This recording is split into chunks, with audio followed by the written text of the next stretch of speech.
Всем привет, это Иксман, и сегодня в этой серии я буду показывать этот замечательный камин.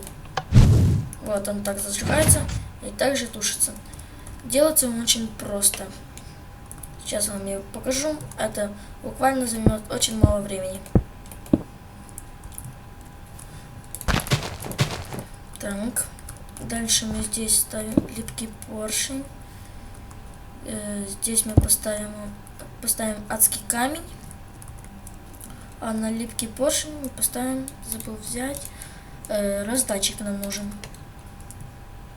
Вот так вот ставим.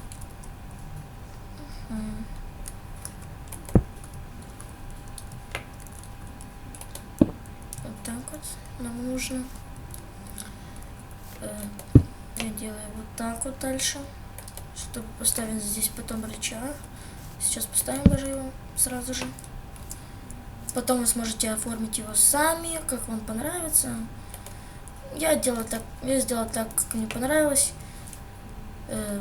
Дальше мы поставили, смотрите, как я поставил, если вы не заметили, я поставил сюда редстоун, наведя на этот блок. Дальше мы здесь копаем один блок к нашему поршню, ставим здесь редстоун, берем красный факел и также ставим сюда на раздатчик. Ну, теперь мы ставим сюда огненные шары, и теперь можно испробовать наш камин. После того, когда я поставлю решеточку, нам надо сейчас